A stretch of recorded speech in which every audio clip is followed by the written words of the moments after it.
The US is extending the hand of friendship to an unlikely candidate. Alexander Lukashenko, infamous dictator of Belarus, and singularly close ally of Russian President Vladimir Putin. Belarus has supported Russia's invasion of Ukraine diplomatically and enabled it tangibly, allowing the Russian military to stage aerial launches and ground assaults into Ukraine from Belarusian territory. So at the very least, Belarus is an enabler of Russia's war, if not an active belligerent. So why then, in the fifth year of all-out war, would the White House think that easing sanctions and building a warmer rapport with Minsk is a good idea? I'm Anna Belokur, reporting to you from Kyiv, and this week we're going to look at the risks and potential rewards of the US re-engaging with the isolated state that is Lukashenko's Belarus. But before we move on, I want to give a quick thank you to our community for making this video possible. The coming field segment, interview, and studio scenes, like this one, as well as all of the work of the people behind the scenes, are funded by viewers like you. More than 28,000 people around the world contribute just a small amount each month so that we can continue our work, truly independent. Just real people reporting real news from Ukraine. If you'd like to get involved, there will be a link to our membership page in the description below. Now, onwards.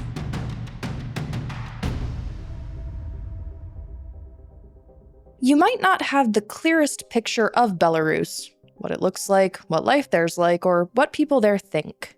And to be completely honest, even sitting here in Kyiv, just a couple hours drive from the Belarusian border, but never having been there myself, I'm ashamed at how sparse my mental image is as well. There aren't a lot of references to Belarus in pop culture. It never really took off as a tourist destination, even when travel there was easier.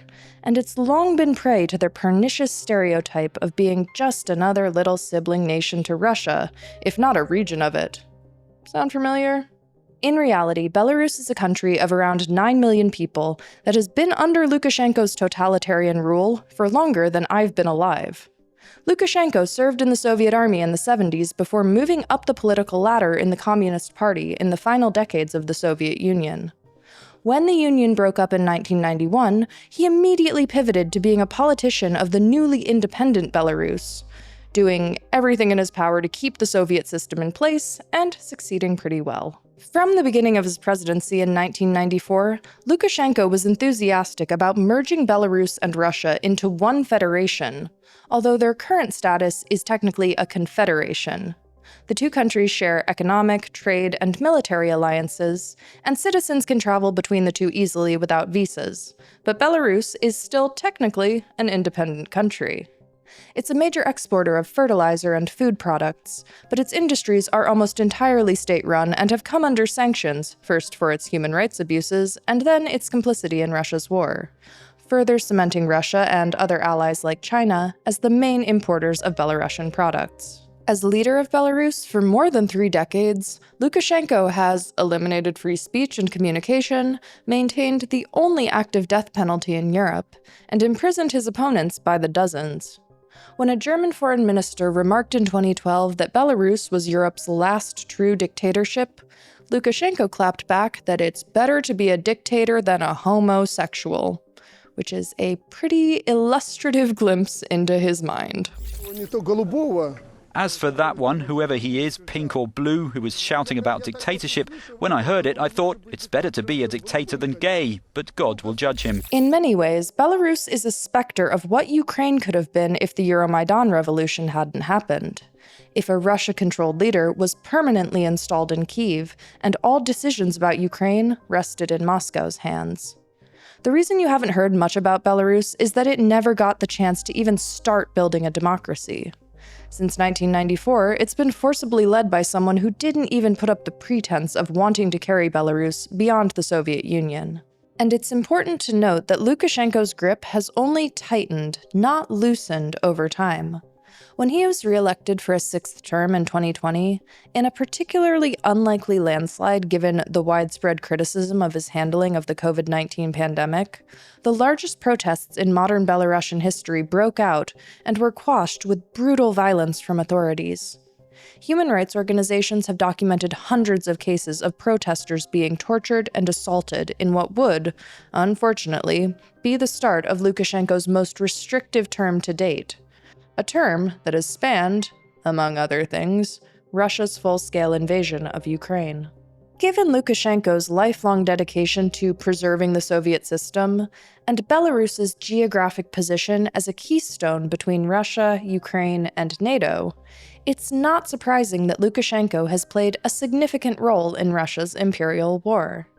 From the early days in February 2022, Belarus has been a voluntary staging ground for Russian troops and equipment, including the launchers used to shoot drones and missiles into Ukraine from close range. The US, EU, and UK have imposed sanctions on Belarus's exports, banks, and individuals for its participation in the war, and it's been subject to the same bans as Russia in many international alliances, organizations, and governing bodies. As Russia has become more and more geopolitically isolated, so has Belarus. And it's this isolation that has forced opponents of Lukashenko, those who have not been imprisoned, into exile. We actually visited the new headquarters of the Belarusian opposition in Kyiv. Ну, ми ще не відкрилися, але ми готуємося до цього. Тут в нас є наші символи, от наша біло-червоно-біла стрічка. До речі, Лукашенко приймав присягу під цим прапором, а потім від нього відмовився. Є книжки наших відомих авторів, наприклад, Василь Биков. Ось нам подарував полк Стося Каліновського от таку красиву річ. Місія демократичних сил Білорусі в Україні – це представництво Офісу Світлани Тихановської, і це в загальному розумінні білоруських демократичних сил. Це такий рух, який включає протидержавні структури, це Офіс Світлани Тихановської, Об'єднаний перехідний кабінет і координаційна рада наша. Ми хотіли би представляти білоруську діаспору і взагалі білоруський народ тут в Україні для того, щоб мати можливість вибудовувати стосунки з українською державою, українським суспільством як альтернатива режиму Лукашенка. На мій погляд, між Україною і Білоруссю сталися такі стосунки, які вибудовувала Росія, щоб ми живемо поруч, але дуже мало знаємо один про одного. Вона блискуче це використала, щоб натравити умовно одну націю на іншу. Саме з території Білорусі, я думаю, що це був задум для того, щоб на довгі роки українці не сприймали білорусів як своїх сусідів. Мені подається, що це була прям політична ситуація, чому вони так зробили.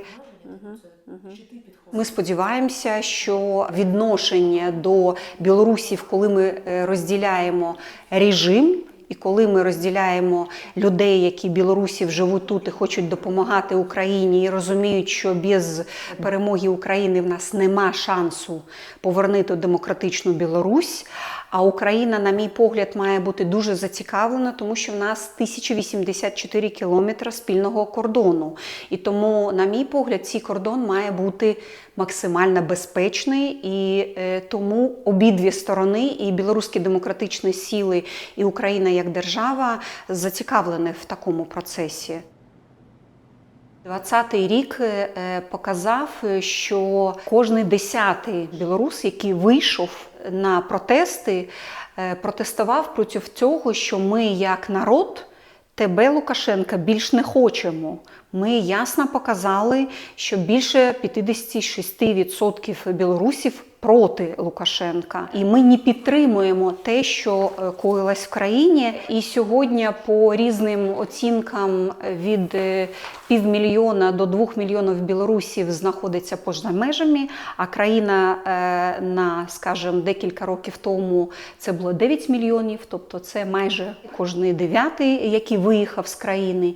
І треба зазначити, що рівень репресій, які зараз відбуваються в Білорусі, він безпрецедентний, особливо після 2020 року. У людей забирають нерухомість, людей продовжують саджати. Тобто от Лукашенко випустив зараз 250 людей, а в цей же день, коли він випускав, 8 він посадив.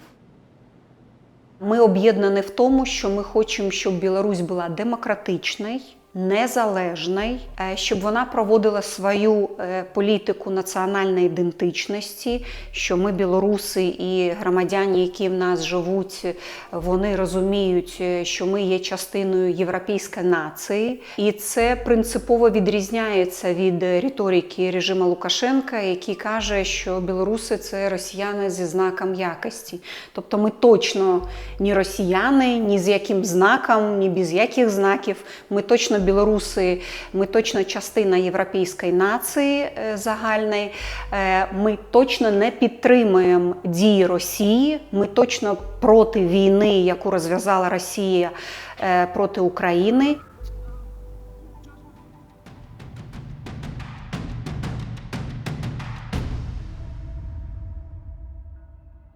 That brings us to the topical part of this subject, America's renewed diplomacy with Minsk.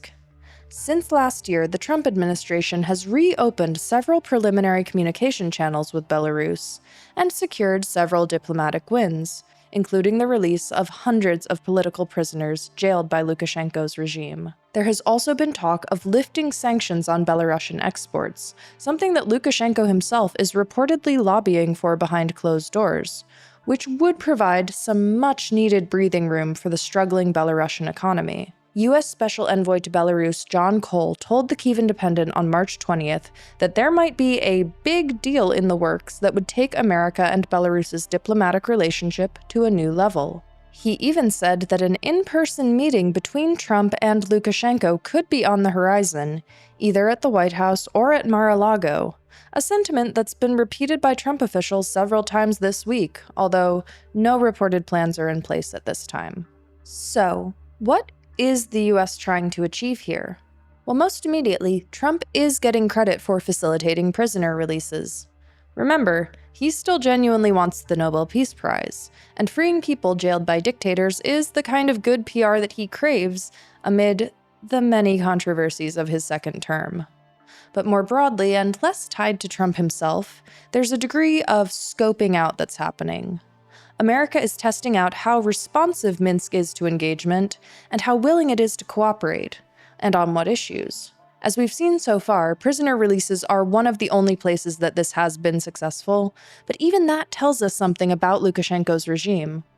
According to Envoy Cole, these small wins are in service of normalizing relations between the two countries, of restoring a baseline of diplomatic and economic engagement that's been impeded in recent years. He framed it as something that normal countries have. The preliminary restoration of engagement is also a test of how Russia will respond, and how Moscow and Belarus will move forward with a small degree of friction introduced into their relationship. How Russia reacts and how much and to what are all valuable data points for America. The very invitation for Lukashenko to visit US soil, however unlikely it may be to actually happen, is a provocative message to send to Moscow. And so are the implications of what it represents. If Belarus were to become a less reliable ally to Russia, it would greatly reshape the geopolitical dynamics of Eastern Europe and Russia's ability to keep waging war here. If America built a strong diplomatic bond with Belarus that successfully drew it away from Moscow, it would gain a strategic foothold between NATO's eastern flank and Russia. It would weaken Russia's ability to plan and execute military operations against Ukraine and wider Europe, and would shift Russia's leverage in diplomatic negotiations. Engagement could also facilitate the release of more political prisoners and improve conditions for Belarusian citizens, who are largely cut off from the outside world under Lukashenko. Dr. Rihor Astapanya, a Belarusian political scientist, even commented to us last September that efforts to engage Belarus might be undertaken sooner rather than later because it's not known just how much longer Belarus will remain an independent country.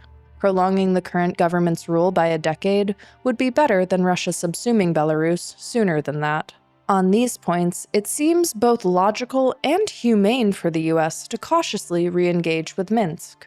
Just in a very point-blank way, what does the US stand to gain from re-engaging Belarus in 2026 in year 5 of Russia's war? I think that the US government is seeking to limit the damage Lukashenko does limit his aggression against Poland and Lithuania and against Ukraine by offering him some version of détente. And I use the word deliberately. That judgment can be questioned, but all efforts to deal with Belarus under Lukashenko have been frustrating because reaching out doesn't work, or it has its limits, and pressure has its limits.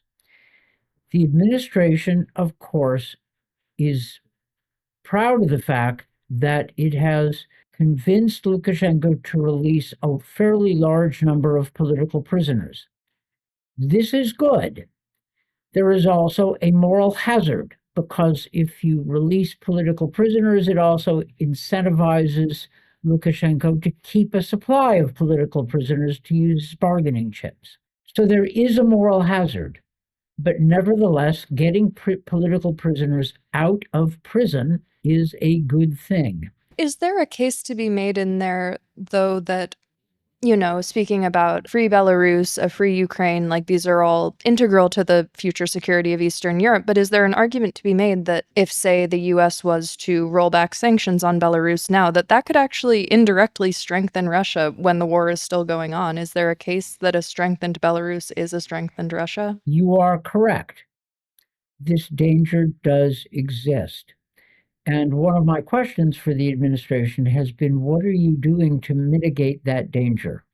And then this gets to the question of why the US has not done enough to enforce its own sanctions on Russia and why it has been, in my view, clumsy with the general license allowing oil sales. I understand the argument for allowing Russian oil sales because it relieves some of the upward pressure on prices. However, rather than simply give the Russians a general license, make it with conditions. For example, that Russian oil sales to India or China must be escrowed and the proceeds used for food and medicine only.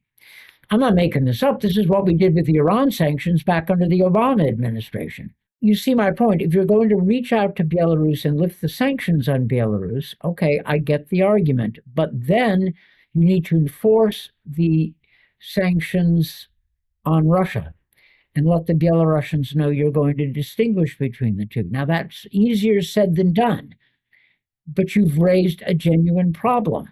And it's both a moral hazard and a weakness of U.S. policy if we do not keep Russia sanctions and the need to keep pressuring Russia in mind.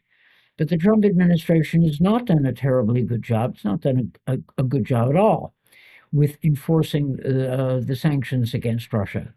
It could do more. I don't see the U.S. interest in giving Putin a break. I see every U.S. interest in putting pressure on Putin. I spoke earlier with a member of the Belarusian opposition, and we kind of closed that interview with me saying, what do you want people to take from this, as a member of the Belarusian opposition? And so I would posit to you as well as a regional scholar, what would you like people to know as kind of a closing summary? The actions of Belarus damage Western security. It is also a nasty dictatorship. The Trump administration has a case for dealing with this regime, but it needs to keep in mind the dangers of doing so and not, as I said earlier, don't fall in love with your own policy. Keep in mind who are your friends and who are not your friends. And just because you may argue in favor of reaching out to Lukashenko, don't forget what it is you're actually doing. You're reaching out to an adversary because you think, in the end, there are advantages to doing so. Well, make that case, but don't become so committed to it, Lukashenko gets the upper hand and can play you. Bad idea. Clearly, there are theoretical benefits to normalizing relations with Belarus. But there's also a much more likely counterfactual, that engaging with Lukashenko will just further legitimize his ill-gotten rule and allow it to continue indefinitely. Many, including Ukraine's government and a large part of the Belarusian opposition movement itself, believe that renewed engagement and normalization of relations will essentially be a reward to Lukashenko for waiting out his isolation, and those risks are what we'll get into in the next section.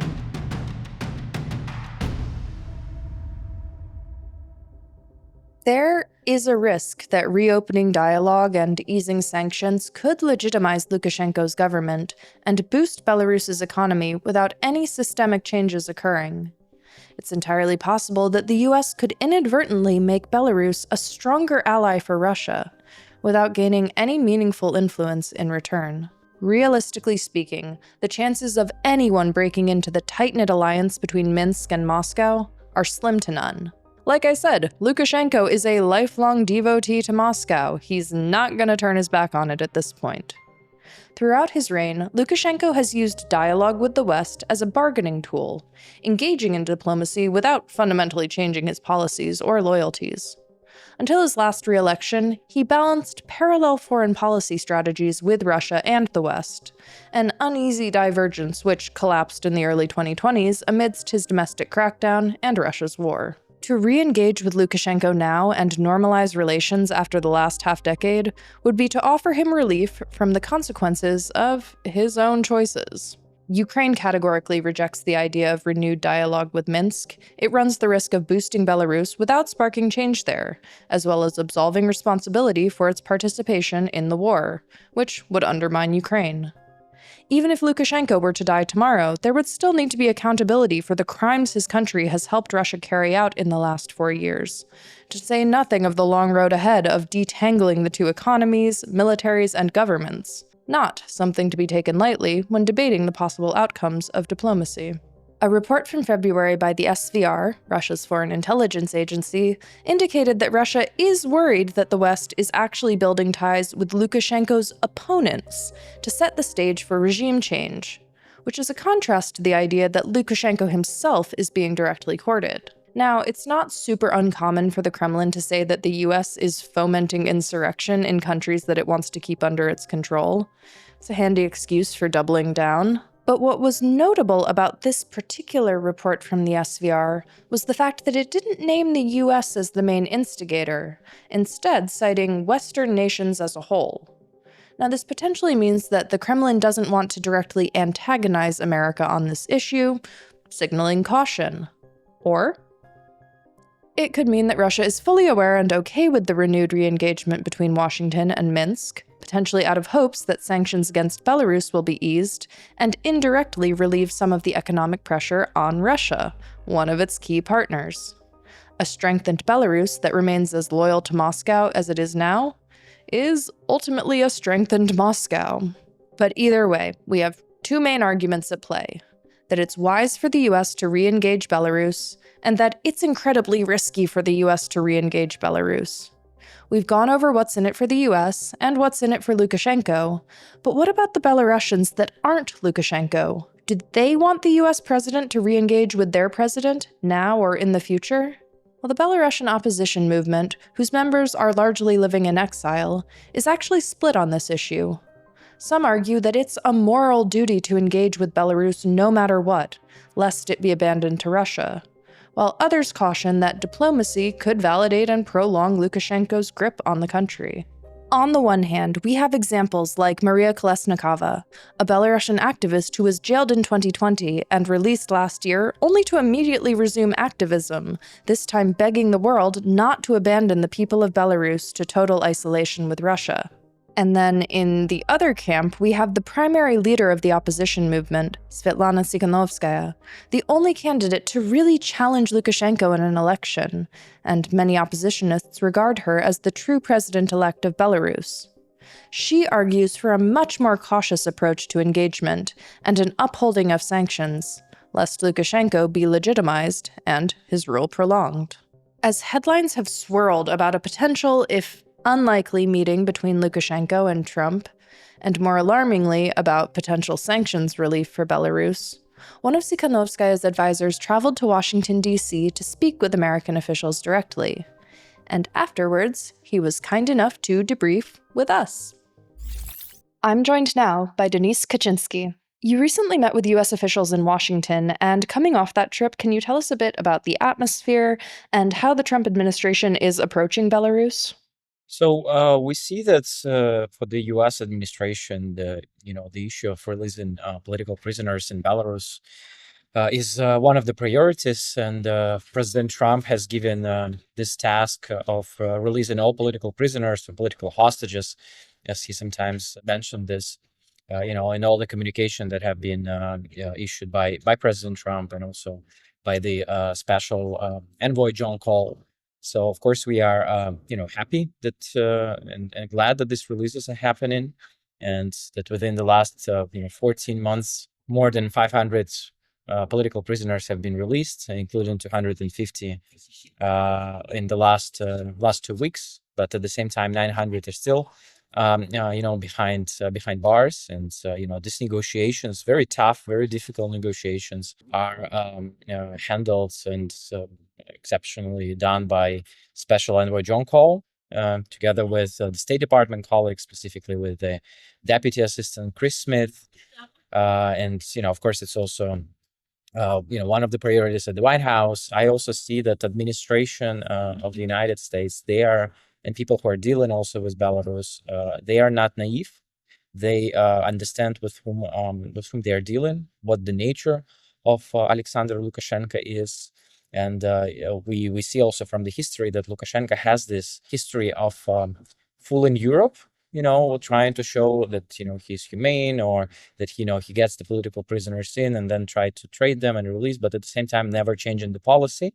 And also he has this history of fooling, Americans administration, including the first Trump administration, with the visits of Secretary Pompeo and John Bolton in 2019 and 2020. I see that there is an institutional memory within the administration, and the people who are dealing with Belarus, once again, they have a clear understanding and absolutely no naivety towards the regime and Lukashenko. It's two dictators in Minsk and in Kremlin, Lukashenko and Putin, Lukashenko is trying to drag us back into the Soviet Union. And essentially, this is what Putin is doing.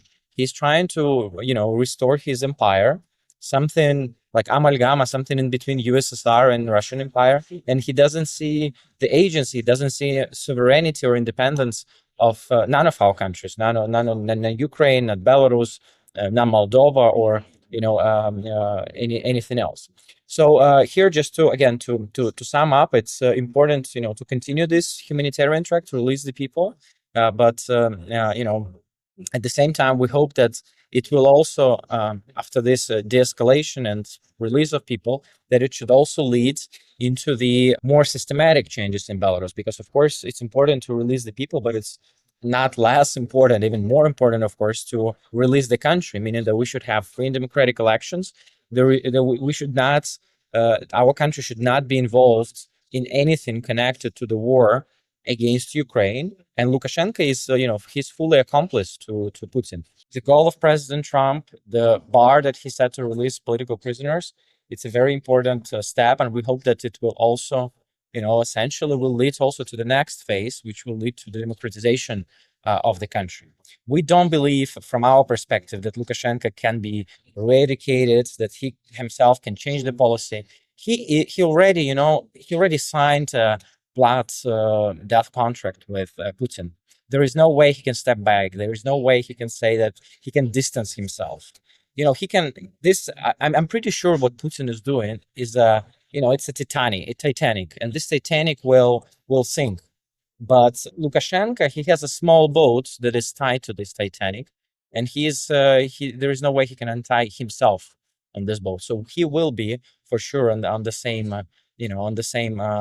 sinking squad with Putin. But people of Belarus, those are the ones who should be and will be saved, because they are not part of it, and they don't want to be part of it. And just to summarize, what does the Belarusian opposition need most from its allies right now? We want to get our country, back to democracy, and this is the goal. And we're not just sitting and waiting, when the time comes, maybe something happens and so on. No, we are working for this every day, and it's a step by step, piece by piece. We are preparing the different legislative activities. We are preparing the professionals. We are working with the people inside the country. We are also trying to win this informational war that is happening in Belarus, that with this Russian propaganda, fighting with this, with our independent media, with our NGOs and activities. So this is essentially very important to win this, against this paradigm of Russian world and Lukashenko's one. So we keep working on this with our European partners, and since we are in a good touch, in a good contact with the American administration. And again, the fact that for me to be like in 8 months have 9 meetings in the White House, and specifically with Deputy National Security Advisor Andy Baker, and with Charles McLaughlin, Director for Europe, we are in a constant and a very good and positive touch. So we do hope that all this effort, humanitarian, this point, that they will lead essentially to the point when we will be able to get our countries back, because it's we want to be pretty clear, and I said this as well we're saying this to all the partners. It is our goal and our duty to get our country back. It is not the duty, let's say, of the United States of America, of Europe, but there is no battle that can be won alone. So we are asking for the support, but we are not asking to do our job. We will do it. We will get the country back. But in all of this battle, you need to have allies and friends, and what we are doing is building this alliance and friends, and we hope that not just hope, I'm sure we will succeed in this. It's a matter of time.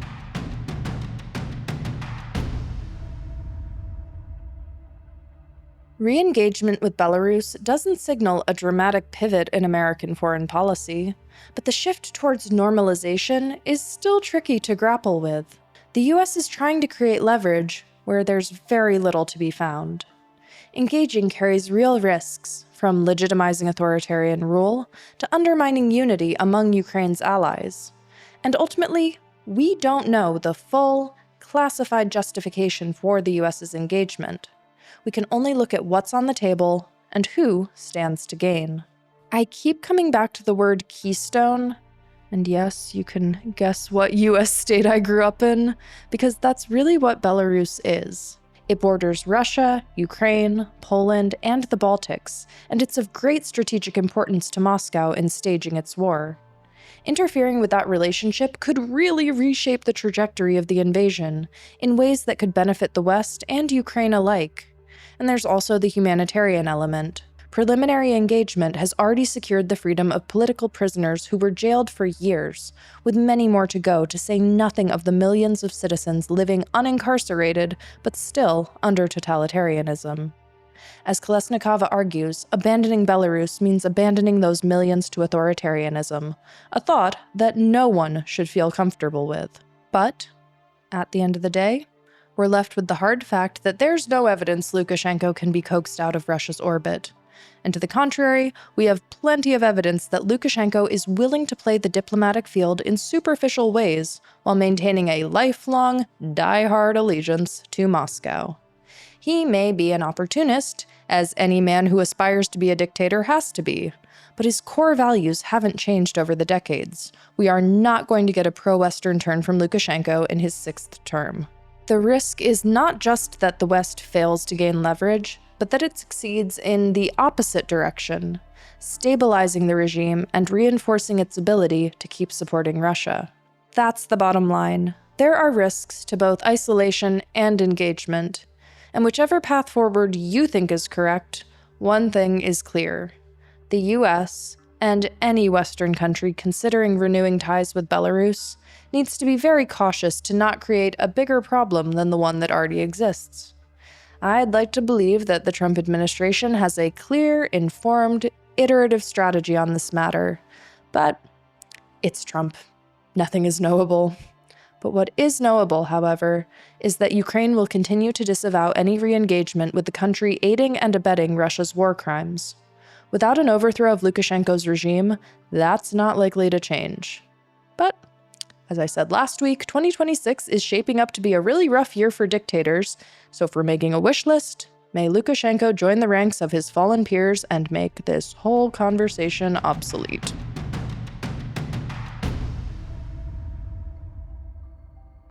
Hi, this is Katerina Godunova, reporter with the Kyiv Independent, and this week's question from our community member is: Why do Russian daytime attacks seem to be becoming more regular? Fun fact, I'm actually recording this while a Russian daytime attack is still ongoing. It's important to understand that this is not only about frequency, but it's also about the scale, a number of drones or missiles Russia is launching. And if you don't see any daytime strikes against central or western Ukraine, against big cities like Kyiv, it doesn't mean that this is not happening. Regions closer to the front line or to the Russian border, for example like Kharkiv, Sumy, Zaporizhia, Dnipropetrovsk or Kherson Oblast, are under constant attacks, but typically on a smaller scale. But why is Russia now launching hundreds of drones and dozens of missiles even during the daytime? There are a few possible reasons. First, Russia appears to be testing new tactics. That's what Yuri Ignat, head of the Air Force Communications Department, told us. But at this stage, it is still unclear what their exact objectives are. Secondly, it's about overwhelming Ukraine's air defenses. Even before Ukrainian forces can fully recover from the nighttime attacks, new wave of the daytime attacks begins, leaving no time to regroup and doubling the strain. And third, it's about terrorizing civilians. Ukrainian military analyst Viktor Kavlyuk says that Russia is still trying to keep Ukrainians in a constant state of fear, never knowing when the next attack might happen.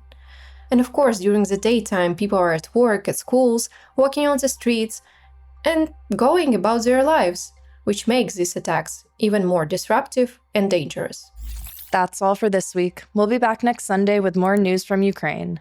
If you appreciated this video, please consider becoming a member of the Kyiv Independent community. It's truly thanks to viewers like you that we can do this work, and we are so grateful for your support.